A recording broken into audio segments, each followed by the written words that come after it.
Je dois faire mon coming out, j'adore la télé-réalité. Yes, I said it, alright. Il y en a une qui m'a vraiment marqué, c'est de Jérôme Carmichael Show. Je ne peux pas oublier cette télé-réalité. Jérôme Carmichael est un humoriste afro-américain qui a découvert son homosexualité à 40 ans. Il a un humour assez raunchy, un peu noir, à la Dave Chappelle. Mais si Dave Chappelle était en train de boire une bière au bistrot gentrifié du coin, c'est Jérôme Carmichael. Et dans cette télé-réalité, il nous montre tout. All the mess. Il nous montre sa relation avec ses parents, sa relation avec son copain. Il souhaite une relation ouverte et son copain n'est pas forcément pour. On voit ses escapades amoureuses. On le voit littéralement rencontrer des mecs sur Grindr. Expliquer en fait en quoi ça lui fait du bien.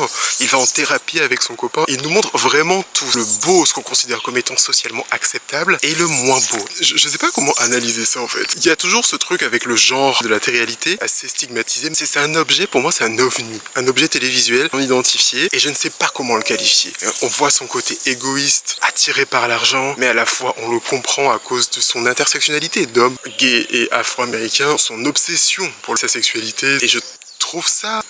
Il y a des moments où je peux relate et je trouve l'objet en soi, le produit fini, fascinant. Ça m'a fasciné. Son utilité aussi de montrer the ugliness, des choses qui ne sont pas forcément belles dans l'esprit humain, mais les confronter. Je trouve ça intéressant puisque de plus en plus moi j'ai envie de voir des personnages. J'ai pas envie de voir des personnages unidimensionnels ou ce genre de choses. J'ai envie de connaître quelqu'un. Et en voyant cette réalité, on connaît Jérôme Carmichael et on le reconnaît et on peut se reconnaître. Donc rien que pour ça, brava. L'interaction entre lui et Tyler, the Creator.